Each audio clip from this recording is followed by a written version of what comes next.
Olá pessoal, tudo bem? Vamos começar então nosso último módulo por agora, né? Como muito bem vocês sabem, eu estou começando agora aqui nesse meio, tô por uma necessidade e acabei percebendo que faz muito sentido para as pessoas que querem saber o conflito e ouvirem um lado que é pouco escutado, né? O lado de quem tem conexão com o lado palestino e te provar que nós não somos terroristas, né? Mas enfim, esse módulo que a gente vai entrar agora, ele foi um módulo, basicamente eu peguei ele do meu TCC, uma parte dele do meu TCC, porque como eu disse, essa primeira parte do curso, ela vai vir dos tempos de Abraão até 1948, tá? E depois a gente, num próximo passo, eu pretendo evoluir a plataforma aqui também, para disponibilizar cursos, e para disponibilizar a consequência de outros fatos históricos que aconteceram na região. O que acontece, tá? Agora a gente está no século XIX, século XX, tá? Então já é mais perto da nossa realidade de hoje. Então, o que eu basicamente peguei de referência? O meu TCC, tá aqui, e esse livro, do Edward Said, A Questão Palestina. Esse livro aqui é uma obra-prima. E ele é muito simples, fácil de ler. Para quem não sabe, o Edward Said ele é um palestino cristão, nascido em Jerusalém. Então, é muito legal ouvir ele falando. Ele, infelizmente, já não está mais entre nós, mas suas obras estão aí muito vivas, né?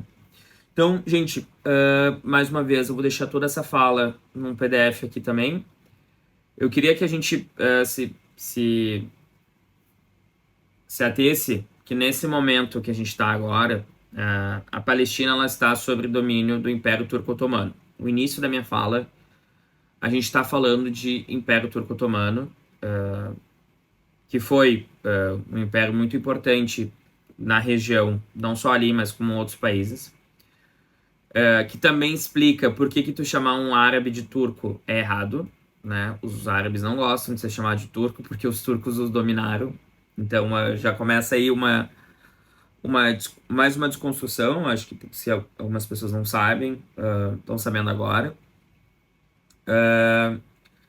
Então a gente, ali nos anos 1900 e pouco, a gente começa a ver a queda do Império Turco-Otomano, tá? Que estava dominando a região. Nesse meio tempo, a gente começa a ver o programa imperialista europeu na região. E daí a gente tem que falar de Reino Unido e França. E Rússia, até certo ponto. Mas não, a Rússia nessa época ela estava envolvida com questões de revoluções no seu país, mas ela teve um papel importante na Armênia. Então, quando eu falo dessa região, a gente vale também para a Armênia, que também passou por processo e ainda passa por problemas muito similares, muito semelhantes com o da Palestina, inclusive, né, com o Azerbaijão. Então, é isso. A Rússia eu trouxe a título de curiosidade, mas não é o ponto. A gente tem que falar mais de França e de Reino Unido, em especial o Reino Unido se tratando da Palestina. O Líbano teve uma influência muito forte francesa, e nós, por exemplo, nós tivemos dos ingleses, né? Assim como o Egito, assim como o Iraque. Eu vou deixar um mapa ali depois para vocês verem, né? Nessa época, os palestinos e os judeus começam a ter um travamento na região, como a gente encerrou o outro módulo falando do sionismo, né, que é o programa de trazer judeus para a construção de um lar judeu dentro da Palestina. A gente começa a perceber que essa crescente de judeus na região começa a criar um desequilíbrio social na Palestina, porque essas pessoas começam a ter mais, como vou dizer, mais prestígio pela a nova colônia, né? Que seria, ou melhor, pelos colonizadores, que seriam os ingleses, né? Também tem a questão do sionismo, também tem a questão da importância que os judeus tinham na Europa, principalmente no Reino Unido, né? Em meios financeiros, né? A família Existiam famílias sionistas muito influentes no Reino Unido. Então, uma coisa se conectava com a outra. Então, a gente começa a ver que nessa época, né, na região, embora eles coexistissem pacificamente antes desse desequilíbrio populacional, porque 95% era muçulmano e cristão, como eu disse antes, né? Só que a gente começa a ver que dois movimentos são imprescindíveis para que a gente comece a ver esse desequilíbrio. O sionismo, né, que traz as pessoas para lá, e o acordo de Sykes-Picot. O acordo de Sykes-Picot, Sykes-Picot, né, depende de como você vai pronunciar, ele faz a divisão. Chegou a França, o carinha da França, o carinha da Inglaterra, lá do Reino Unido, ó, essa terra aqui é minha, essa aqui é a terra tua, assim como fizeram na África. Aí a gente tem que falar, né, gente? Abre um parênteses, esses caras aí, eu amo, eu não vou ser hipócrita em falar que eu não gosto do Reino Unido, de ir pra França, já fui, já tive experiências lá e não acredito que, que hoje poderia ter de novo o que eles fizeram. Não tô sendo hipócrita aqui, mas eles têm muita culpa e muito sangue nas mãos, não só no Oriente Médio, mas como na África, né?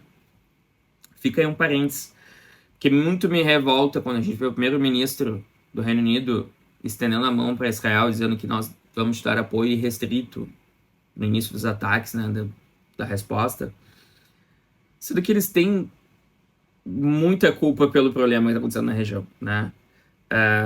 Enfim, né? Daí vai de cada um como quer interpretar o conflito, né? Então teve esse acordo, Sykes-Picot, em 1916, e depois a gente vê em 1917 a Declaração de Balfour, né? O Arthur Balfour, ele era um secretário de Assuntos Estrangeiros da colônia britânica, e na declaração que ele faz uma declaração onde ele deixa explícito para uma família chamada família Rothschild. Essa família, ela é uma família super renomada em várias gerações do Reino Unido, principalmente nos meios do que a gente tem hoje das ideias de bolsa de valores. Eles eram especuladores de mercado e tinham muita influência no meio financeiro. Então, ficou muito na carta, né? E o sionismo já tinha uma certa expressão nessa época, o movimento sionista. Na declaração, eles se comprometem em criar um Estado, um lar para os judeus na Palestina. Então, eles estão de acordo com o movimento sionista, né? Que é toda aquela questão que a gente explicou no módulo anterior. Então, o acordo, assim, o Sykes-Picot, agora voltando para 16 ali, Sykes-Picot, ele já era um ensaio, né, de como iria se desenhar o Oriente Médio e os desdobramentos que a gente está vendo hoje. Principalmente, né, com a queda do Império Turco-Otomano. Então, os países coloniais começam a exercer sua importância na região, né? O que acontece também, que é uma coisa muito importante aqui que eu até me lembrei agora. Os árabes, tá, nessa região, eles acreditavam muito no que a propaganda que o Reino Unido e a França trazia, de que nós vamos te ajudar, nós vamos ajudar vocês a se tornarem independentes, porém, sempre tem um porém, né? Que é ou uma conexão com as oligarquias árabes, ou colocar pessoas nos governos que sejam dos interesses de Reino Unido ou de França. Então é assim que funcionavam as coisas. Então, ó, nós vamos te dar liberdade, mas a gente quer algo em troca. Isso não ficava explícito, mas, né, eles se colocavam numa situação que, tipo, eles não queriam mais continuar sob domínio do Império Turco-Otomano, eles queriam ter a sua independência, né? Então, os europeus ajudaram muitos árabes nesse ponto contra o Império Turco-Otomano. Mas, eu me pergunto, o que é pior, né? Se for para pensar, né? Tipo, a situação hoje tem muita influência dessa suposta ajuda. E hoje a gente vê, por exemplo, a negligência dos países árabes com Gaza, principalmente, E eu os culpo mais do que Israel, justamente pelos interesses das oligarquias das famílias árabes, que respondem ao Ocidente, né? Tem interesse, tem dinheiro no meio, tem petróleo, tem troca, tem muita coisa por trás que não chega para nós, população civil.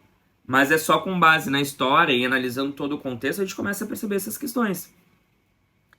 Então, aqui, né, eu coloco isso no material, que é justamente é um reconhecimento que eles dão da independência desses países árabes, mas de uma forma muito dúbia, porque tem algo por trás, né? Sempre tem. Então, tudo girou em torno de interesses geoestratégicos. Ponto. É isso. Tá? Então, isso fica muito claro no material que eu desenvolvi para vocês aqui também. E isso fica muito claro analisando a história hoje. Então, a região, né? Eu até vou deixar um mapa aqui para vocês. Ficou dividido entre a zona A e zona B. Tá? A região do Oriente Médio e arredores. A zona A fica com a França e a zona B fica com a Grã-Bretanha. Vocês vão ver ali que aquela parte roxa mais escura ali, que é Líbano, Síria. Não, Síria não. A Síria também fica. A Síria ali também com um roxinho mais claro. Mas tinha um governo árabe também. Bom, vocês estão vendo ali no mapa que eles como fica a divisão. Agora, os países do Golfo, os outros países ali ficam tudo sob domínio inglês. Inclusive a Palestina. Ali tem uma região que eles colocam, tá em vermelho ali, que que fica sob o domínio francês e russo, mas de fato não... russo e inglês, mas de fato não se executou. Não foi, de fato... ficava mais sob domínio inglês e depois a gente viu que Jerusalém e arredores ficou com... era para ser controlado pela ONU, né? Isso anos depois. Então, nessa mesma ótica que a gente está vendo tudo o que está acontecendo, a ideia da criação dos Estados Judeus, a gente percebia que na época era para se criar uma nação no Oriente aos moldes dos interesses ocidentais. Então, por que a gente fala que Israel é vital para os Estados Unidos? Se tu pega a fala do Biden, uma fala que viralizou muito nos últimos meses depois da guerra, ou no último dia depois da guerra, né? Nos últimos dias aí, ele fala que se não existisse o Estado de Israel, nós teríamos que criar um Estado de Israel. Então, tá aí, né? É uma região que fica entre a Europa e a Ásia, entre a África e a Ásia, tem saída para o mar Mediterrâneo, tem um canal ali que estão falando que querem construir um canal chamado Canal de Ben Gurion, em Gaza. Então, enfim, gente, é muito pano, muita água que vai rolar aí por baixo. E vamos ver o que vai acontecer. Também, então, essa divisão, né, das regiões é seguida também pela Declaração de Belfort, que eu trouxe para vocês. Então, eu vou deixar aqui no canto a declaração, tá? O que está dito na declaração, para que vocês entendam. Para que vocês entendam o que está muito explícito, né? Que é a construção de estabelecer um lar nacional para os judeus na Palestina, e, enfim, que eles pudessem construir seu país e gozar disso, né? Então, o que a gente percebe? Nesse período, 3 forças são atuantes no mandato britânico na região. A primeira, a própria Grã-Bretanha, né, que dominava a região. O segundo, os judeus sionistas. Então, a gente está vendo aqui o sionismo que estava lá na Europa e que já começa a invadir a Palestina, que eu trouxe no final do módulo anterior, com os grupos de organização fundamentalista, que eles começam a tomar terra. Então, os judeus sionistas do mundo inteiro também começam a investir nisso. Muita gente no início foi contra, muitos judeus, mas com a chegada do Holocausto, eles viram que era necessário. Agora eu tô pulando um pouquinho. Era necessário eles saírem de lá e a Palestina era o lugar, né?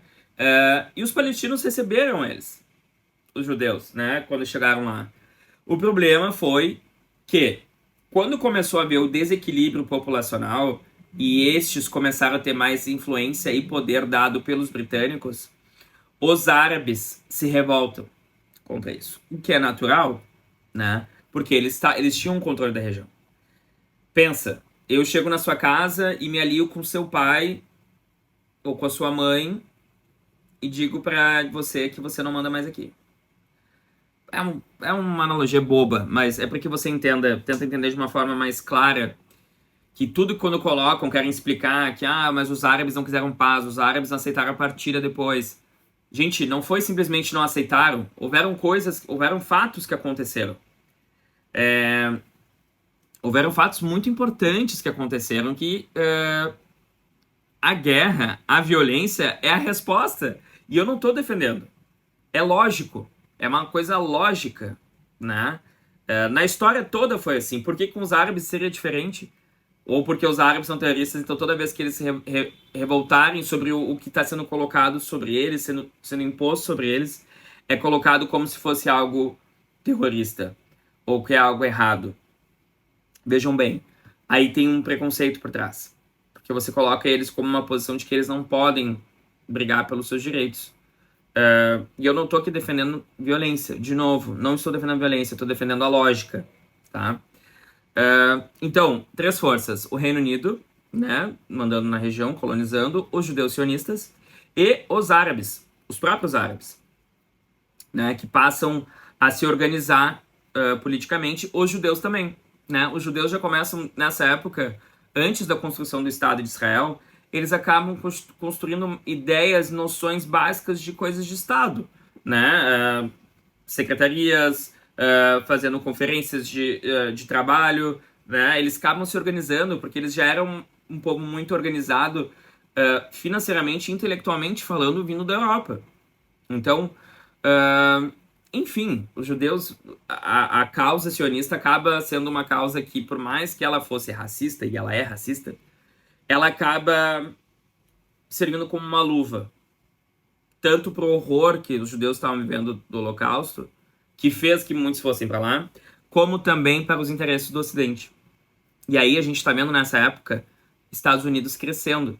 Aí na Segunda Guerra, né, a gente vê que os Estados Unidos se torna a maior potência, já dá uns indícios de maior potência e já dá os indícios de união vitalícia com o Estado de Israel. Não só os Estados Unidos, mas também o Reino Unido e outros países do Ocidente, mas os Estados Unidos fica muito forte. Né? Os interesses norte-americanos estão lá. Então, é isso. Esse é o ponto.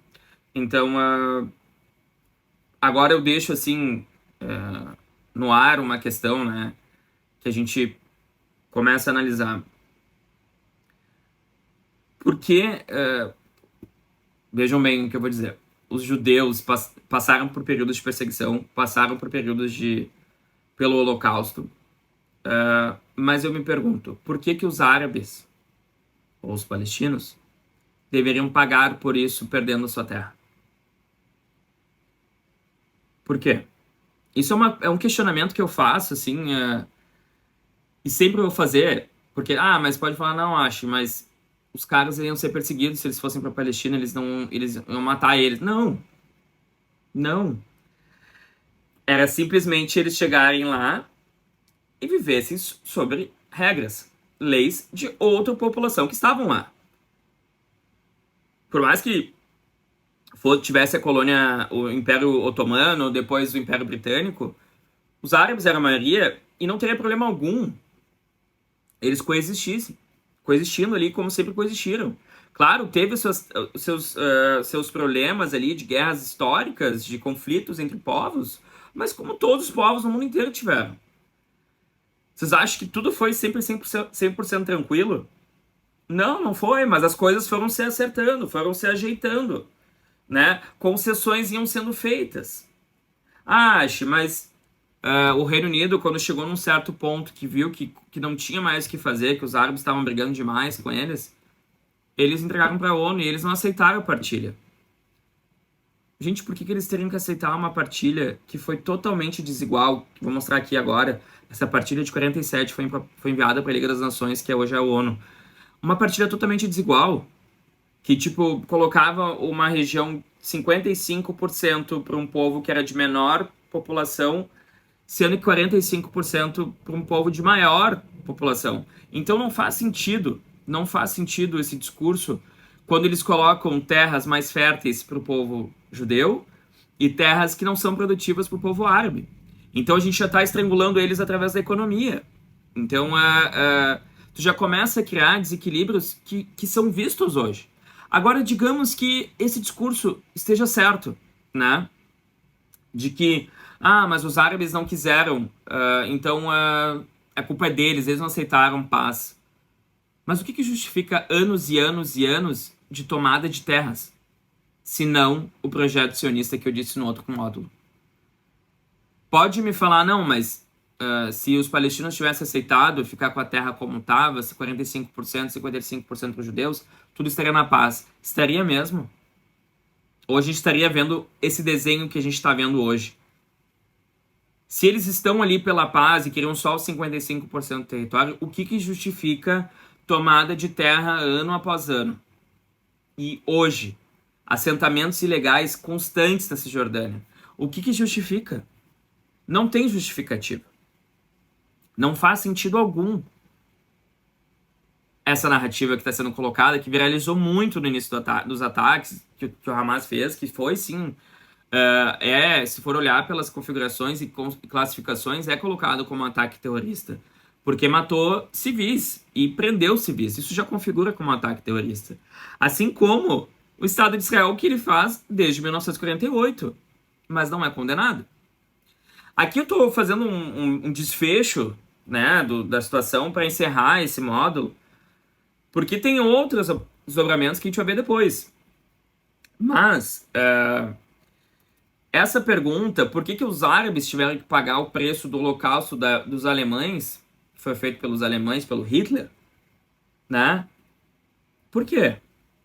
Então eu deixo aqui, melhor, peço que vocês analisem o mapa que eu mostrei anteriormente agora, uns minutos para trás.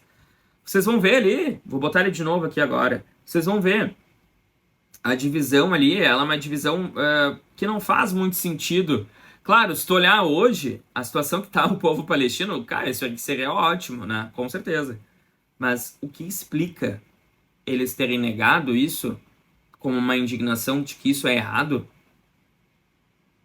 O que está acontecendo hoje na Palestina? Pô, os assentamentos são ilegais, mas estão lá construindo. Se isso não é o projeto sionista na prática, eu não sei mais o que é. Então, quando eu falo, como eu disse no módulo anterior, que o sionismo está muito vivo, ele está muito vivo. Então, eu não consigo entender quando pessoas falam que são sionistas e se orgulham disso. Porque a gente está falando de um movimento que quer tirar pessoas das terras. Então, que nem a gente vê muita gente falando que seria melhor se os palestinos tivessem aceitado. Claro, se tu analisar hoje o contexto, com certeza seria melhor. Mas não é justo, né? Então a gente tem que pegar o que é justo. Então, alguns pontos, assim, que quando o Reino Unido, né, só para contextualizar, o Reino Unido, antes de mandar para a ONU uma proposta de partilha, ele se junta com os grupos fundamentalistas terroristas que estavam lá na Palestina contra os árabes, porque os árabes começaram a se organizar para combater os ingleses. Então, o Reino Unido acaba ajudando esses grupos. Então, já constrói aí uma narrativa de que o árabe, o palestino, o árabe, o muçulmano ali, o palestino cristão muçulmano, ele vai ser sempre o que não vai ser privilegiado nesses acordos. Então, já começa aí o embrião do problema. A partir do momento que já se faz muitas promessas para os judeus e as famílias sionistas do Reino Unido acabam financiando isso, tu já coloca os árabes numa posição de negação. Eles não vão aceitar isso. Eles não aceitariam de forma alguma. Eu não aceitaria. Mas, óbvio, se eu visse onde a gente chegou hoje, que não era simplesmente divisão de terra 55%, 45%, e sim um projeto de limpeza étnica, eu teria aceitado, se eu estivesse lá, com certeza. Pegando aí para encerrar esse módulo, algumas contradições aqui que ficam muito claras da ONU, né? A partir do momento que o Reino Unido entrega para a ONU a questão porque já não tem mais o que fazer e faz uma partilha que para os palestinos é considerado desproporcional, a gente começa a ver algumas inconsistências da ONU. Primeiro, por simplesmente aceitar uma usurpação de capital político desse povo, dessa população e do próprio Reino Unido também, para tomar terras. Segundo ponto, usurpação de território de terras que não são suas. Se vocês analisarem hoje, é muito contraditório vocês analisarem que a ONU simplesmente só fala que é ilegal e nada é feito. Agora, a resolução que foi feita lá de Malta, que aprovou a ajuda a Gaza e, enfim, Netanyahu disse que não vai seguir. É sempre assim. A ONU só serviu para construir o Estado de Israel. Depois disso, eles nunca mais respeitaram nada. A partir de 48, quando tem a Nakba, o artigo 194, que diz que a população que foi expulsa tem o direito de voltar para suas casas, não foi respeitado. Então ninguém consegue com o Estado de Israel porque o sionismo está em tudo. Ele está no lobby israelense, desculpa, no lobby americano, ele está nas mídias, né, nos grandes conglomerados de comunicação, nas produções norte-americanas, Hollywood.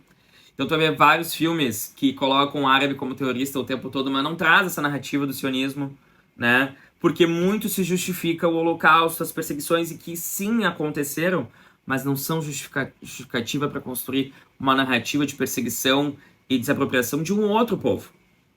Então não faz sentido.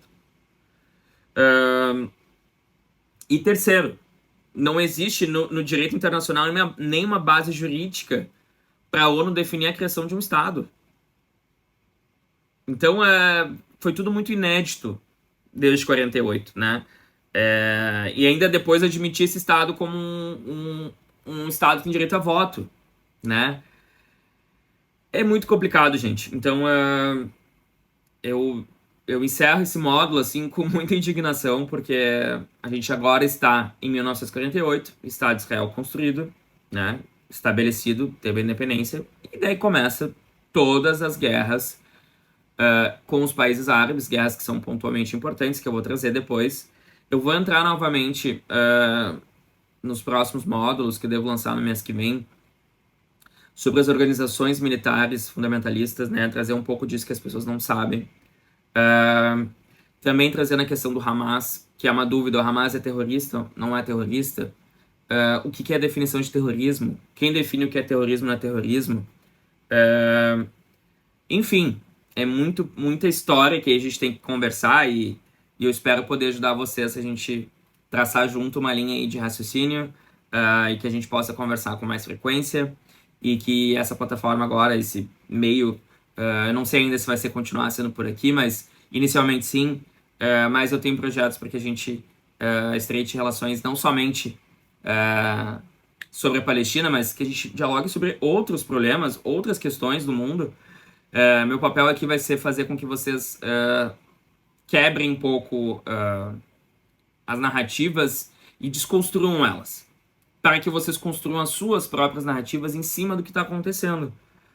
Você tem que ser munido de informações para que você forme seu senso crítico. E aí sim, você consiga entender o conflito. Porque a opinião pública ela é extremamente importante para o conflito Israel-Palestina, seja para qualquer um dos lados. Né? Israel se legitima do discurso terrorista, de terrorismo, ser o guardião da civilização contra os bárbaros, para matar crianças. E não há justificativa no mundo que isso seja plausível. Né? É só se fazer esse questionamento. Se o Hamas estivesse num hospital em Tel Aviv, digamos que por uma situação utópica estivesse lá, hipotética estivesse lá, vocês acham que Israel iria atacar o hospital inteiro? Não, né, gente? Então é isso. Eu agradeço aí mais uma vez a presença de vocês, e que a gente continue construindo esse canal aí. E é isso. Beijo. Tchau, tchau.